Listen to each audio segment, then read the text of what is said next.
seperti bunga di padang, berkembang lantas layu, waktunya tidak terduga. Dan ketika angin berlalu dan terempas jauh, tempatnya melupakan dia. Apalah arti kehidupan bila semua rapuh tanpa Tuhanmu, pencipta kita semua. Tetapi kasih Tuhan untuk selamanya. Walau rambut kita memutih, Tuhan tetap setia. Meskipun kita jauh, Dia dekat dengan kita. meskipun kita bimbang, Tuhan tetapkan langkah kita yang percaya.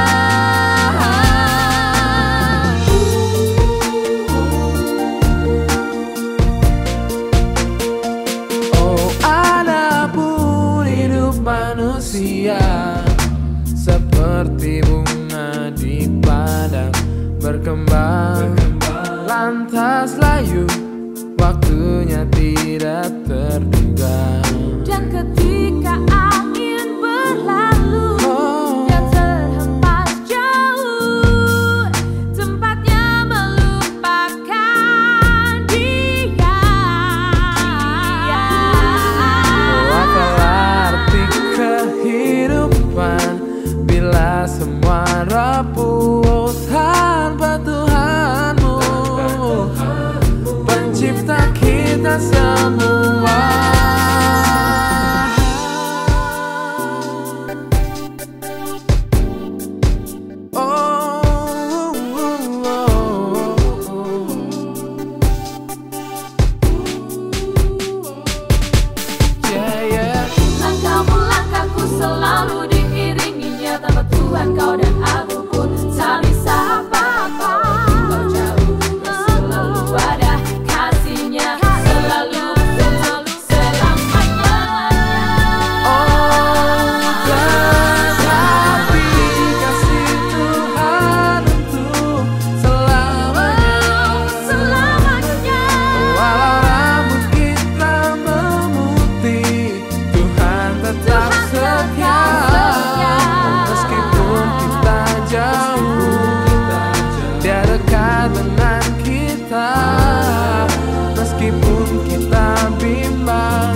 Shalom jemaat yang dikasihi Tuhan, selamat datang di dalam rumah Tuhan. Hari ini adalah hari Sabat, saat dimana kita beribadah kepada Tuhan. Saya akan membacakan satu ayat firman Tuhan yang terambil dari Mazmur 8, ayatnya yang keempat dan yang kelima. Mazmur pasal 8, ayat yang keempat dan yang kelima. Jika aku melihat langitmu, buatan jarimu, bulan dan bintang-bintang yang kau tempatkan, apakah manusia sehingga engkau mengingatnya? Apakah anak manusia sehingga engkau mengindahkannya? Jemaat yang dikasihi Tuhan, melalui ayat firman Tuhan ini, kita melihat betapa Allah yang luar biasa, Allah yang agung, pencipta langit dan bumi. Demikian kasih kepada manusia, sehingga Allah mengingat manusia, bahkan menjadikan manusia sebagai ciptaan yang paling tinggi dan paling mulia dari semua ciptaan yang lainnya. Firman Tuhan dengan jelas mengatakan bahwa Allah mengingat manusia, Allah mengingat anak manusia. Pertanyaannya adalah, apakah saudara dan saya sebagai jemaat Tuhan, sebagai orang tebusan Yesus Kristus, apakah kita mengingat Tuhan? Apakah dengan kita beribadah pada hari Minggu itu sudah cukup untuk mengatakan bahwa kita mengingat Tuhan? Sungguhkah kita mengingat Tuhan, mengakui Tuhan di dalam kehidupan kita? Mari saudara sekalian, bukan saja secara formalitas dan secara rutinitas kita datang untuk beribadah, apalagi secara online di rumah. Tetapi biarlah dengan hati yang penuh kesadaran, siapakah aku ini Tuhan? Sehingga engkau mengingat aku dan memuliakan aku, menjadikan aku sebagai ciptaan yang paling indah. Biarlah dengan kerendahan hati kita datang untuk memuji Dia, menyembah Dia. Dia layak untuk ditinggikan dan dipermuliakan oleh hidup kita. Mari kita masuk dalam doa. Siapakah aku ini ya Tuhan, sehingga engkau mengingatnya? Siapakah aku ini ya Tuhan, sehingga engkau mengindahkannya? Tuhan, biarlah kesadaran seperti ini engkau taruhkan di dalam hati kami, umat-Mu, jemaat-Mu, gereja-Mu, orang-orang tebusan-Mu Tuhan. Supaya kami boleh dengan rendah hati merendahkan diri di hadapan Tuhan, bahwa sesungguhnya kami tidak layak untuk ada di hadapan hadirat-Mu. Sesungguhnya Tuhan, kami tidak berarti apa-apa tanpa karya-Mu. Karena itu Tuhan, kami mohon Tuhan yang akan kiranya menguduskan kami dari waktu ke waktu, mengangkat kembali kami dari segala keterperosokan kami, supaya kami dilayakkan ya Tuhan untuk ada di hadapan hadirat-Mu. Bahkan kami diberikan kerinduan yang dalam untuk memuji dan menyembah Engkau. Biarlah dengan hati yang penuh bersyukur, hati yang memuja Tuhan, kami boleh menaikkan pujian-pujian kami, sebab Engkau adalah Allah yang agung dan mulia, dan Engkau layak Tuhan untuk ditinggikan oleh semua ciptaan-Mu, bahkan oleh gereja-Mu dan jemaat-Mu. Kiranya Tuhan Kau memberkati ibadah kami dari awal sampai selesainya, sehingga ibadah kami ini Tuhan boleh menjadi persembahan yang harum di hadapan Tuhan. Inilah kami Tuhan, umat-Mu. Kami memuji Engkau, menyembah Engkau, memuliakan Engkau, dan mengucap syukur kepadamu. Demi Kristus Yesus, Tuhan dan Juru Selamat kami yang hidup dan satu-satunya, kami berdoa. Amin. Saya undang jemaat untuk bangkit berdiri, kita akan bersama-sama menyatakan akan iman kita melalui pengakuan iman rasuli. Mari kita menyatakan iman kita dengan pengakuan iman rasuli. Pengakuan iman rasuli. Aku percaya kepada Allah, Bapa yang Maha Kuasa, Khalik langit dan bumi, dan kepada Yesus Kristus, anaknya yang tunggal Tuhan kita, yang dikandung oleh Roh Kudus, lahir dari anak darah Maria, yang menderita sengsara di bawah pemerintahan Pontius Pilatus, disalibkan, mati dan dikuburkan, turun ke dalam kerajaan maut. Pada hari yang ketiga, bangkit pula dari antara orang mati, naik ke surga, duduk di sebelah kanan Allah, Bapa yang Maha Kuasa. Dan dari sana Ia akan datang untuk menghakimi orang yang hidup dan yang mati. Aku percaya kepada Roh Kudus, gereja yang kudus dan am, persekutuan orang kudus, pengampunan dosa, kebangkitan tubuh, dan hidup yang kekal. Amin. Bapak Ibu, mungkin di tengah-tengah pandemi saat ini kita seringkali merasa khawatir, takut, gentar dalam kehidupan kita. Tapi percayalah bahwa Tuhan tidak pernah meninggalkan kita sendirian, melainkan Ia selalu menyertai dalam setiap musim kehidupan kita. Seperti tertulis dalam Ulangan 31 ayat 6 berkata, "Kuatkanlah dan teguhkanlah hatimu. Janganlah takut dan jangan gemetar karena mereka. Sebab Tuhan, Allahmu, Dialah yang berjalan menyertai engkau. Ia tidak akan membiarkan engkau dan tidak akan meninggalkan engkau." Mari Bapak Ibu, saat ini kita naikkan syukur kita kepada Tuhan kita yang hebat. Bapakku datang menyembahmu di sini. Ku percayakan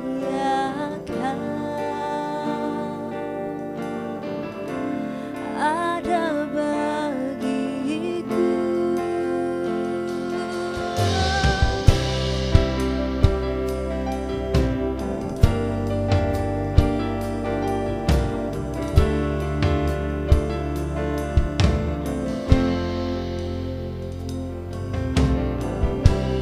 Bapakku datang, kayak mau menyembahmu Tuhan. Menyembahmu di sini. Ku percayakan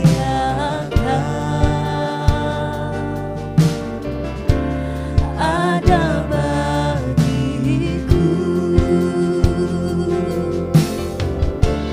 Tak usah ku campur, sebab Kau sertaku. Tak usah ku bimbang, Kau di dalamku. Tak usah ku cemas, Kau penghiburku. Saat ku lemah, Kau kuatku. Ku nyanyi haleluya. Ku nyanyi haleluya. Sungguh Kau hebat, ajaib perkasa perbuatanmu.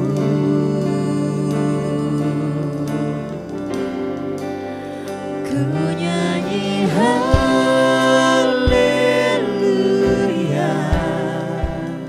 Ku nyanyi haleluya.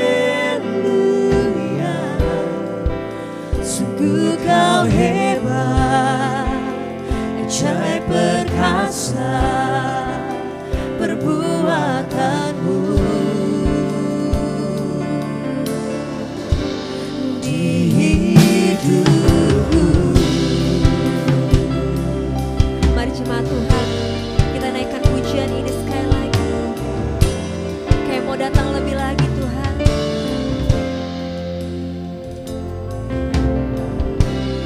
Bapakku datang menyembahmu di sini. Ku percayakan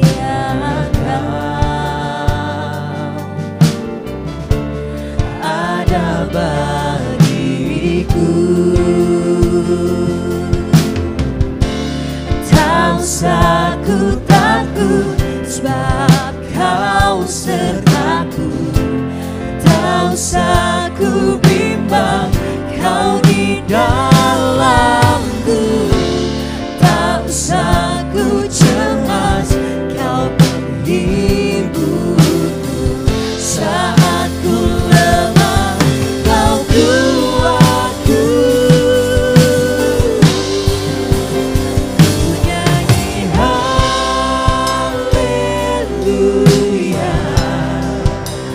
Ku nyanyi haleluya.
kasih di dalam Tuhan.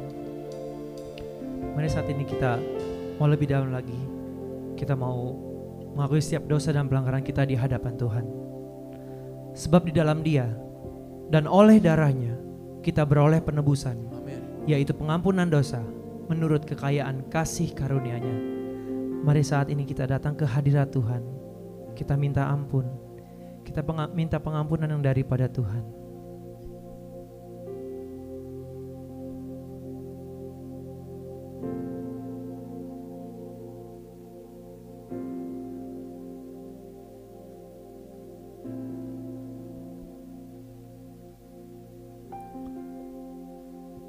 Dan inilah berita anugerah buat setiap kita.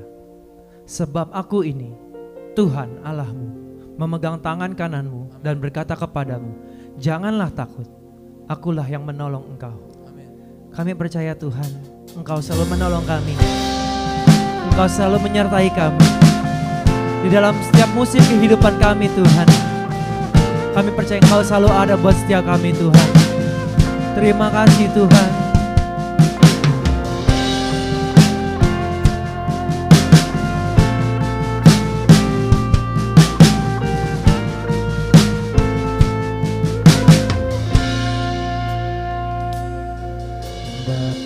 Ku datang dan berserah, ku nyatakan Kau yang berkuasa dalam gelap. Kau setia, Kau cahaya hidupku.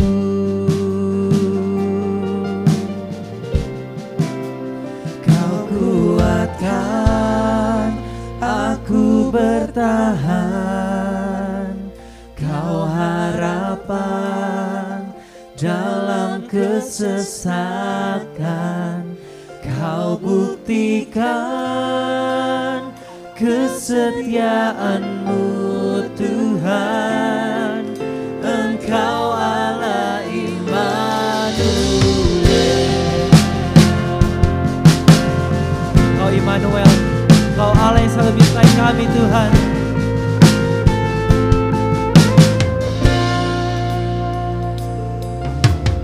Aku datang untuk menyembah, ku nyatakan Kau yang bertata dalam lemah. Kau sempurna, Kau cahaya bagiku.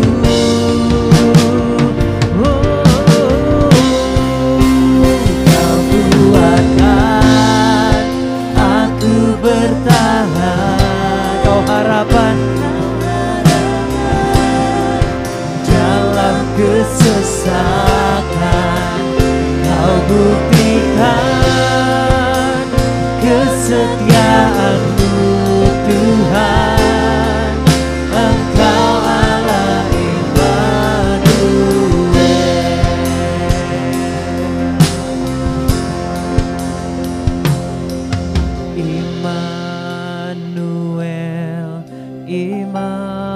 Immanuel, Engkau besertaku.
Engkau Allah Immanuel, Engkau Allah Immanuel,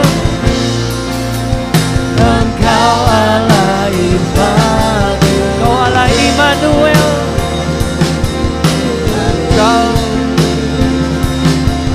Engkau Allah Immanuel.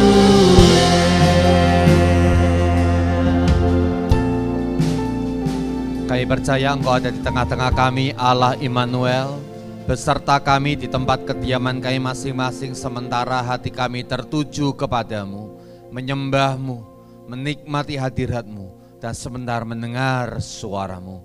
Allah Immanuel, berbicaralah karena kami rindu mendengar.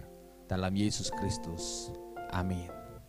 Selamat pagi Bapak Ibu Saudara-saudara, Shalom. Hari ini atau tepatnya besok pagi Jakarta kena PSBB lagi, saudara. Ya, jadi kita berjumpa dalam sebuah situasi yang berbeda, tapi saya yakin Tuhan sedang menyapa kita sementara firman Tuhan diberitakan.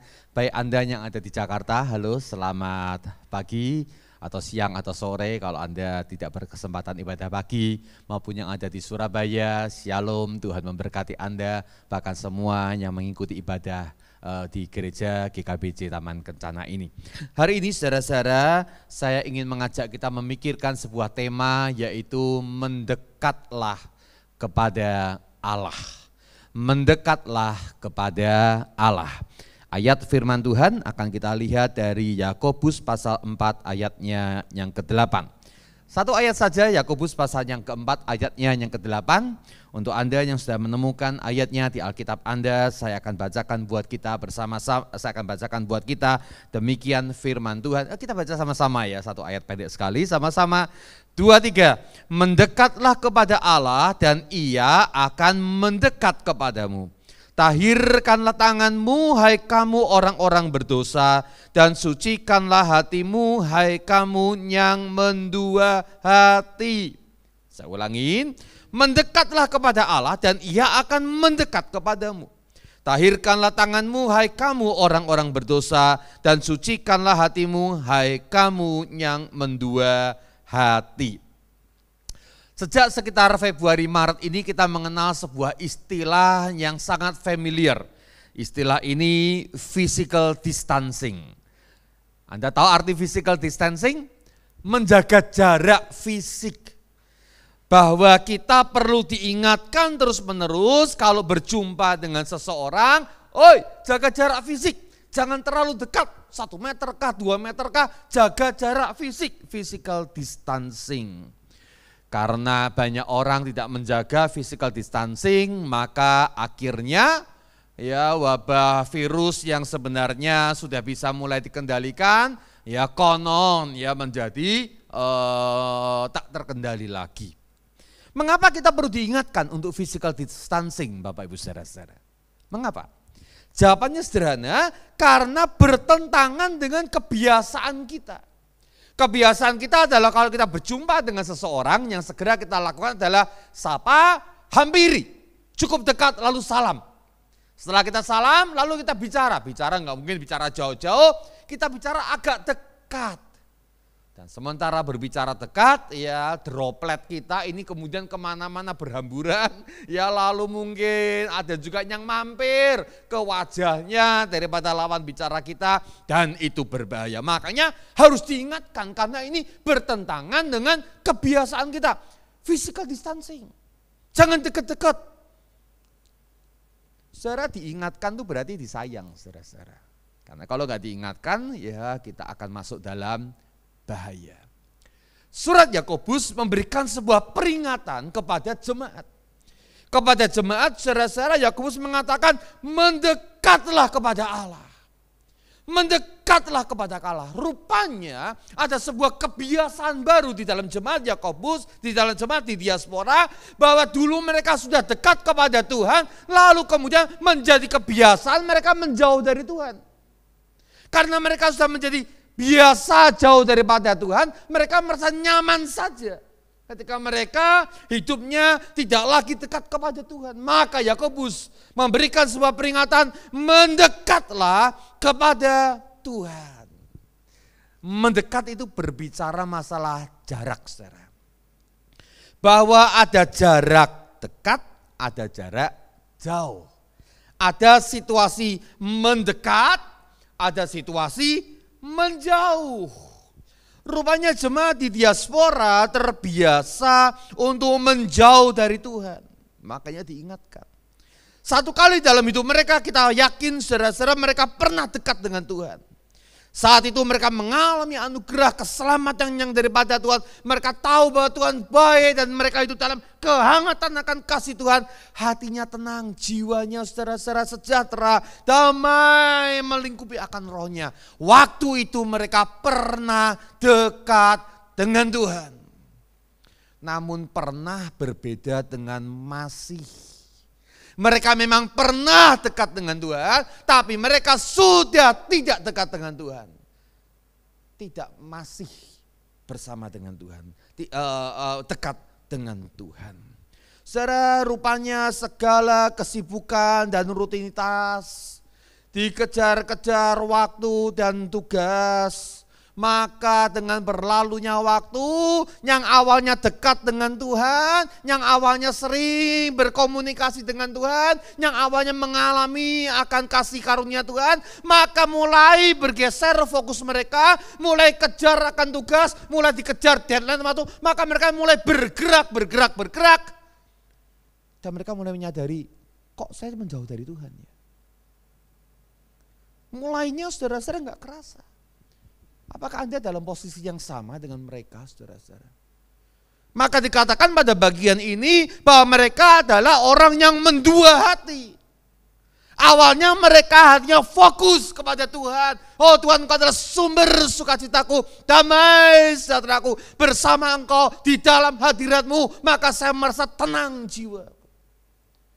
Namun saudara-saudara, dengan berjalannya waktu, mereka makin menjauh. Dan dikatakan Yakobus 4 ayat 8 bagian yang kita baca tadi, mereka telah mendua hati. Fokusnya tidak lagi kepada Tuhan, fokusnya dengan menghadapi segala macam kesibukan dan tantangan dan persoalan.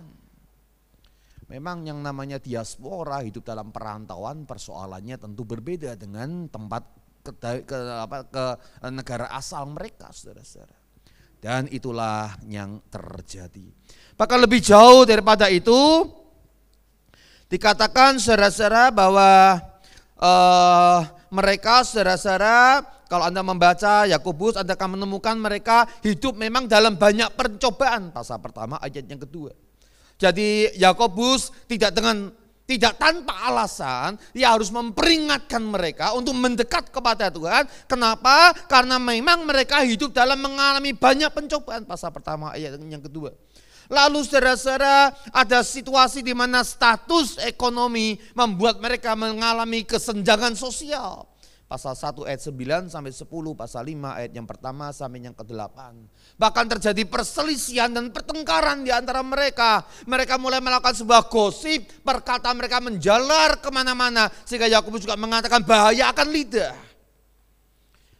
Artinya saudara-saudara, pasal 4 ayat yang keempat bahkan lebih jauh lagi dikatakan mereka bersahabat dengan dunia. Anda lihat, awalnya dekat, lalu mulai larut dengan segala macam urusan duniawi. Lalu kemudian ketika mereka mendua hati, mereka bersahabat dengan dunia. Anda tahu artinya bersahabat? Bersahabat itu artinya dekat. Mereka sudah dekat dengan dunia. Mereka sudah bergaul lama dengan dia dan mulai jauh dari Tuhan. Saya khawatir hari-hari belakangan ini saudara, di tengah-tengah situasi yang berubah, new normal yang memang tidak normal. Kita diminta aktivitas normal dengan situasi yang tidak normal. Maka saudara-saudara, beban kita berat karena aktivitasnya normal, tapi ditambah physical distancing, ditambah yang namanya nggak boleh ketemu orang, jadi segala macam urusan jadi bertumpuk-tumpuk, harus telepon segala macam. Maka sadar atau tidak sadar kita mulai beralih fokus dari pertama kali mencari Tuhan, lalu kemudian mendua hati, lalu kan larut dengan kesibukan dunia, dan kita jadi dekat dengan dunia, bersahabat dengan dunia. Dan jangan heran pada akhirnya saudara dikatakan pada ayat yang kita baca tadi masih saudara dikatakan, tahirkanlah tanganmu hai kamu orang-orang berdosa dan sucikanlah hatimu. Sesuatu berubah. hati mereka berubah. Mereka mulai kompromi dengan dosa. Mereka bahkan hidup dalam dosa dan mereka melakukan dosa dengan tangannya. Tahirkanlah tanganmu hai kamu orang-orang berdosa, sucikanlah hatimu hai kamu yang mendua hati. Saudara, mendekat dengan Tuhan adalah posisi yang paling aman. Jauh dari Tuhan adalah posisi yang paling tidak aman.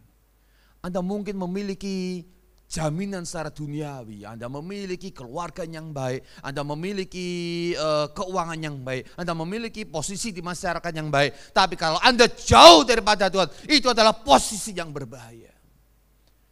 Jemaat di diaspora diingatkan oleh Yakobus, mendekatlah kepada Tuhan. Mari kita cek sebentar akan hati kita saat ini. Mazmur 62 ayat 2 berkata semacam ini, hanya dekat Allah saja aku tenang. Coba tenang, cek kedalaman hati Anda. Apakah hati Anda sedang gelisah, risau, bergejolak, bingung, gak punya pegangan, pengen ini, pengen itu, kerjakan ini, kerjakan itu, dan gak jelas semuanya. Kalau engkau dalam kondisi gak tenang, berarti engkau gak dekat dengan Tuhan. Karena Mazmur berkata, hanya dekat Allah saja, aku tenang. Kalau engkau gak dekat dengan Tuhan, gundah hati kita. Mari kita cek akan kondisi hati kita. 1 Petrus 4 ayat yang ke-7 misalnya berkata, kesudahan segala sesuatu sudah dekat. Karena itu kuasailah dirimu dan jadilah tenang supaya kamu dapat berdoa. Apakah Anda sedang berdoa dengan intim atau berdoa asal-asalan? 1 Petrus berkata, kesudahan segala sesuatu sudah dekat. Ada situasi-situasi yang menuntut mereka untuk fokus kepada Tuhan, tapi kalau mereka tidak tenang, maka mereka nggak bisa berdoa. Betapa celakanya orang ketika krisis datang, mereka dalam kondisi jauh dari Tuhan. Makanya Petrus berkata, hei kesudahan segala sesuatu sudah dekat, karena itu kuasailah dirimu. Bahasa Yunaninya saudara-saudara persis sama dengan 2 Timotius pasal yang pertama yang membicarakan tentang memiliki pikiran yang terang atau pengendalian diri, ya bagian yang saya pernah khotbahkan di awal minggu pertama PSBB Jakarta, saudara. Dan besok kita masuk PSBB kedua, persis saudara-saudara ayatnya mirip dari farasen yang sama. Kita perlu untuk menguasai diri dan jadilah tenang supaya dapat berdoa. Apakah saudara-saudara kita sedang bisa berdoa? Atau justru kita sedang tidak bisa berdoa dengan baik? Itu ciri-ciri kita sedang dekat dengan Tuhan atau kita sudah jauh. Jarak terbentang antara kita dengan Tuhan. Maka firman Tuhan hari ini sebagai gembala saya ingin menyampaikan kepada setiap Anda, mendekatlah kepada Tuhan. Mendekatlah kepada Tuhan. Kesudahan segala sesuatu semakin dekat. Krisis datang bertubi-tubi. Mendekatlah kepada Tuhan. Ada artikel lah di sana. Artinya sebuah instruksi. Kalau Anda sempat melihat tata bahasa Yunaninya juga mengatakan ini bentuknya imperatif. Ya mendekat itu ya dari kata egisate artinya dalam genggaman tangan. Ya sesuatu kalau dalam genggaman itu berarti dekat. Ya saudara-saudara, mendekatlah itu imperatif aktif, saudara-saudara. Bahasa Yunaninya tata bahasanya menjadi berubah, kata dasarnya sama egisate, lalu mendapatkan tambahan so, saudara-saudara, sehingga menjadi imperatif egiso, artinya to make near atau to come near atau to draw near atau lebih tepat to be at hand. To be at hand. Kalau kita sudah dalam kondisi jarak kita pada Tuhan cukup jauh, waktunya kita datang kepada Tuhan dan mengatakan, Tuhan genggam saya. biarkan hidup saya di dalam genggaman-Mu. Bagaimana caranya saudara-saudara kita mendekat kepada Tuhan? Saya ingin bicara satu poin saja hari ini. Saya teringat Roma 8 ayat 26. Ya, saya bacakan buat Anda saudara-saudara. Roma 8 ayat 26, saya yakin banyak di antara kita sudah hafal. Dikatakan, demikian juga Roh membantu kita dalam kelemahan kita, sebab kita tidak tahu bagaimana sebenarnya harus berdoa, tetapi Roh sendiri berdoa untuk kita kepada Allah dengan keluhan-keluhan yang tidak terucapkan. Kalau kita tidak banyak bicara di hadapan Tuhan, keluhan-keluhan kita tidak terucapkan di hadapan Tuhan, maka Roh Kudus Allah, dialah yang berbicara menggantikan kata-kata kita. Saudara, kadang-kadang cara untuk mendekat kepada Tuhan dan berdoa saudara-saudara, justru dengan tidak banyak kata-kata, justru dengan tenang, hening, masuk ke dalam batin kita. Kalau Anda percaya Yesus ada dalam hatimu karena engkau sudah menjadi anak Tuhan, masuk ke dalam relung hati kita dan mengatakan, Tuhan, maafkan saya sudah lama telantarkan hubungan kita. Tuhan, saya mau dekat dengan Engkau. Engkau pandang wajahmu ke surga dan mengatakan, Tuhan, ini aku anakmu yang sudah berjalan keliling-keliling di tengah-tengah kesibukan duniawi, dan saya sadar Engkau sedang memanggil saya untuk mendekat kepadamu. Kadang-kadang kita nggak usah banyak bicara, karena semakin banyak bicara, Roh Kudus mungkin semakin banyak diam. Semakin kita sedikit bicara, Roh Kudus semakin banyak menolong kita di dalam doa-doa melalui keluhan-keluhan yang tak terucapkan.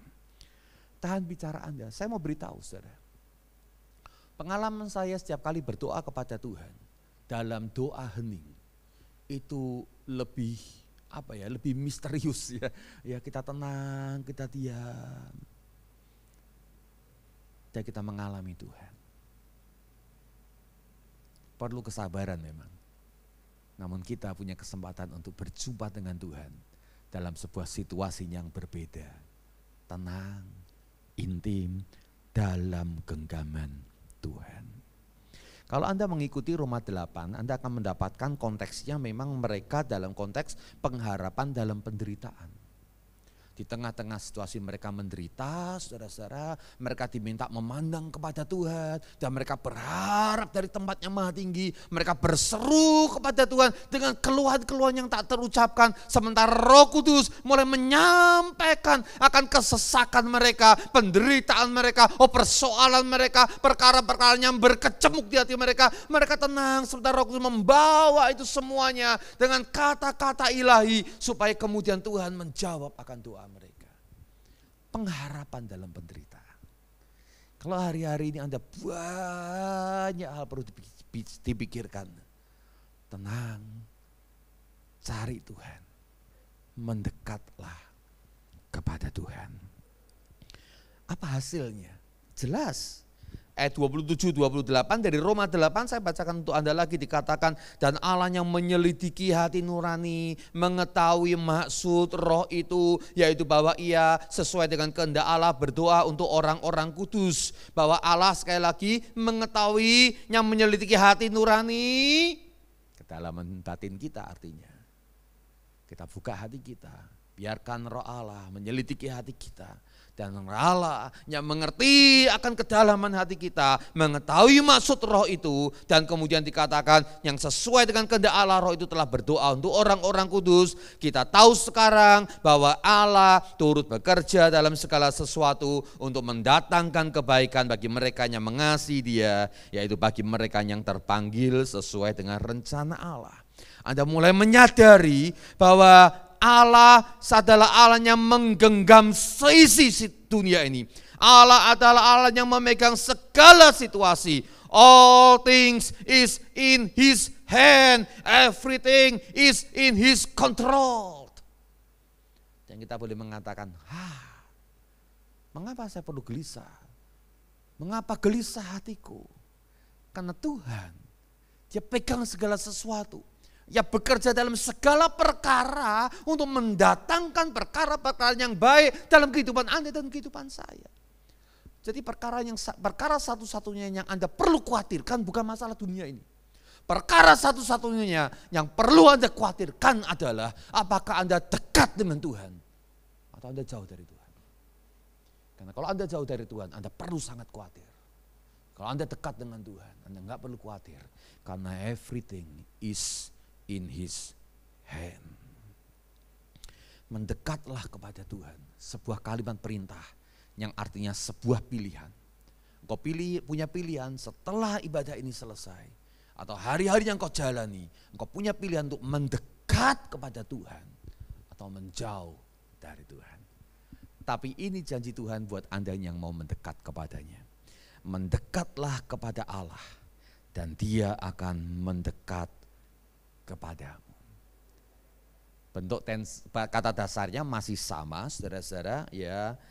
Egisate artinya dalam genggaman, tapi Allah dikatakan akan mendekat kepadamu, bukan imperatif ya saudara-saudara, bentuknya adalah indikatif aktif future, artinya saudara-saudara sesuatu yang akan terjadi dan pasti terjadi karena bukan possibility. Bentuknya adalah kepastian saudara-saudara, pernyataan yang pasti tapi terjadinya menunggu pertamanya ini muncul dulu. Ya, kalau kamu mendekat kepada Tuhan, maka Tuhan akan mendekat kepadamu. Saya bayangkan macam orang mau gandengan tangan tapi malu-malu, saudara-saudara. Anda pernah melihat suami istri atau mungkin orang yang sedang menjalin hubungan, kasih, pacaran. Kalau satu orang saudara-saudara buat kesalahan kan takut-takut ya untuk pegang tangannya ya.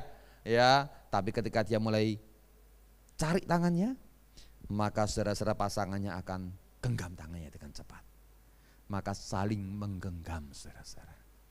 Mendekatlah kepada Allah, cari tangan Allah. Dan ketika Anda mulai mengulurkan tangan kepada Allah, Anda akan kaget. Ternyata Allah gak marah, ternyata Allah sedang menunggu uluran tangan Anda. Dan Dia segera genggam tangan Anda.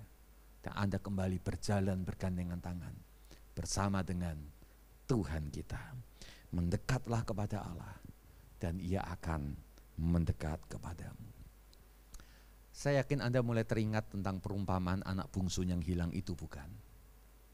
Anak bungsu yang berbuat salah itu dia lari dari hadapan bapaknya setelah ia mengambil seluruh warisan yang menjadi miliknya. Ia takut untuk datang kepada bapaknya. Tahu yang dikerjakan bapak itu? Alkitab mencatat ketika sang anak bungsu itu pulang, bapaknya sedang duduk. Saya berpikir, kenapa kamu gak datang mencari? Jawabannya sederhana. Karena Allah Bapa telah pernah datang untuk mencari engkau. Statusnya anak.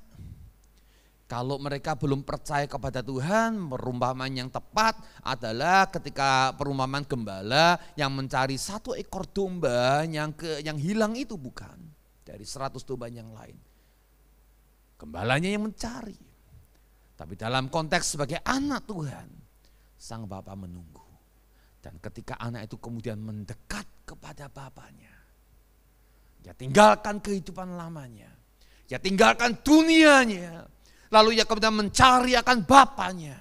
Ketika ia datang dari jauh, bapaknya sudah melihatnya.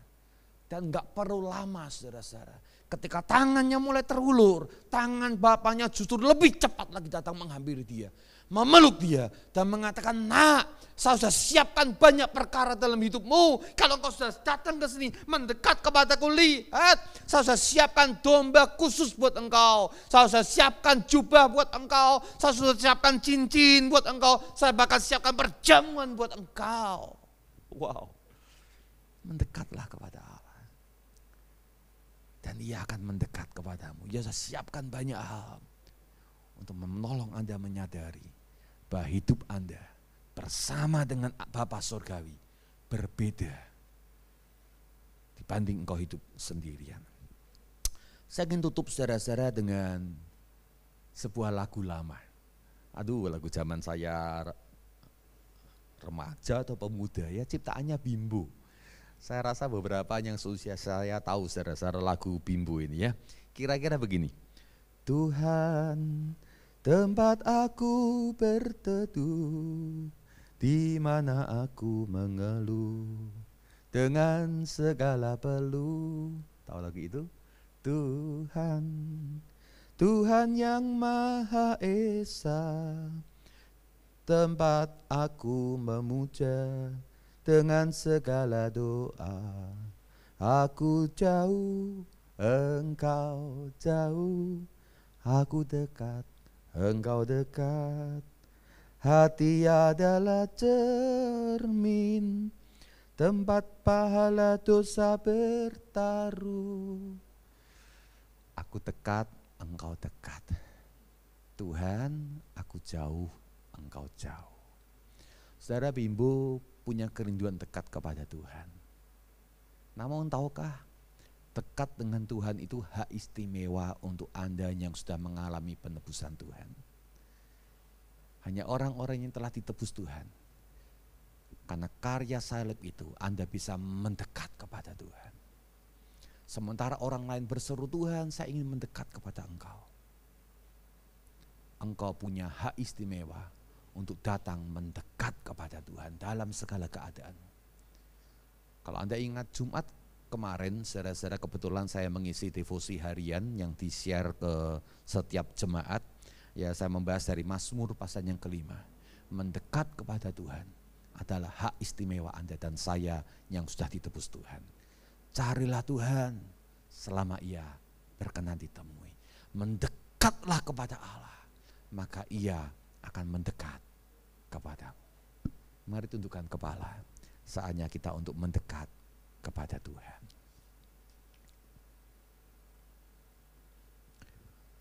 Tenang sebentar di hadapan Tuhan. Jangan buru-buru untuk berkata-kata di hadapan Tuhan. Biarkan Tuhan yang menyelidik akan hati nurani, kedalaman batin kita. Buka hati dan biarkan Roh Kudus menyampaikan keluhan-keluhan yang tak terucapkan di hadirat Bapa Surgawi. Dan katakan satu perkara saja, saya ingin mendekat kepadamu Tuhan. Tuhan, saya ingin mendekat kepadamu Tuhan. Terlalu jauh kami berpetualang di tengah-tengah dunia ini. Saya ingin mendekat kepadamu ya Tuhan. Seperti rusa Tuhan yang rindu akan air-Mu. Kami sudah melanglang buana, berlarian ke sana kemari, melakukan segala macam aktivitas. Untuk mendapatkan satu perkara, hati kami semakin kering. Dan kegesitan kami di tengah-tengah dunia semakin lamban. Dan persoalan-persoalan datang dengan tidak kami sadari oleh karena Engkau Tuhan bukanlah menjadi kota benteng kami lagi. Hari ini kami merindukan Engkau Tuhan menjamah akan hati kami. Kami mendekat kepada Engkau, kami mengulurkan tanganku kepadamu. Dan berkata Tuhan, aku mendekat kepadamu. Dan lihatlah Tuhan, mengulurkan tangannya yang penuh dengan kasih itu mau nyambut akan tanganmu. Yang menggenggam tanganmu lagi. Dan dia berkata, engkau adalah anakku selamanya. Mendekatlah. Dan aku akan mendekat kepadamu. Terima persekutuan yang indah bersama dengan Bapa hari ini. Nikmati persekutuan itu. Dan jangan dilepaskan. Aku berdoa di dalam nama Yesus Kristus. Amin. Bapak Ibu, mari kita akan memberikan persembahan. Setelah ibadah selesai, Anda dapat memberikan persembahan melalui QR Code yang ada di layar. Dan juga Anda dapat mentransfer ke rekening gereja lokal Anda masing-masing seperti yang tertera pada layar. Mari bersama-sama kita mau persiapkan persembahan kita. Kita bersatu dalam doa. Tuhan, terima kasih karena Engkau telah memberikan segalanya bagi kami. Dan sekarang ini adalah respon kami Tuhan untuk kembali mempersembahkan uang yang menjadi milik kami ini Tuhan. Tuhan, kami sadar bahwa persembahan ini adalah sebuah tanda di mana kami mempersembahkan seluruh hidup kami untuk kemuliaan nama-Mu. Berkati gerejamu di tempat ini yang mengelola, biar sungguh dapat dipergunakan sepenuhnya untuk keperluan kerajaan Allah. Terima kasih Tuhan, bersyukur kepadamu hanya di dalam nama Tuhan Yesus yang siap memberi persembahan bersama-sama dengan iman. Katakan amin. Mari bersama-sama kita mau kembalikan segala pujian, segala hormat hanya kepada Allah Bapa, Allah Anak, dan Allah Roh Kudus. Mari bersama-sama gereja Tuhan nyanyikan hormat bagi Allah Bapa. Hormat bagi Allah Bapa, hormat bagi anaknya, hormat bagi Roh penghibur ketiganya yang esa. Haleluya, haleluya, ketiganya yang esa. Mari bersama-sama gereja Tuhan, angkat tanganmu. Hormat bagi Raja Surga, hormat bagi Raja Surga, Tuhan atas manusia.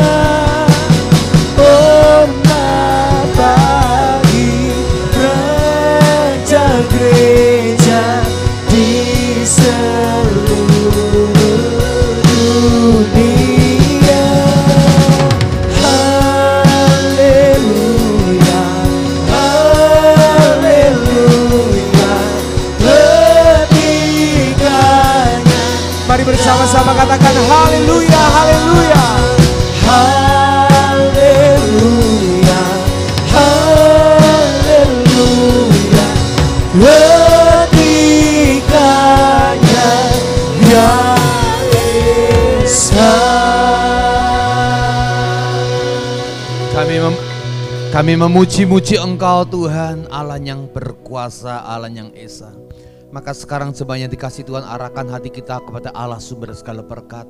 Jumpai Dia, berdekatlah kepada Dia, dan sambutlah akan wajahnya yang penuh dengan kasih. Terimalah berkat Tuhan, kasih karunia Yesus Kristus, kasih sempurna Bapa Surgawi, kuasa Allah Roh Kudus ada beserta dengan engkau sekarang selama-lamanya. Amin. Kabar gembira bagi kita semua, khusus untuk jemaat GKBJ Taman Kencana, mulai sekarang Anda dapat melakukan persembahan dengan cara yang lebih mudah. Anda cukup men-scan QR Code pada aplikasi pembayaran yang Anda miliki. Anda dapat melakukan pembayaran melalui OVO, GoPay, Dana, dan Link Aja. Terima kasih.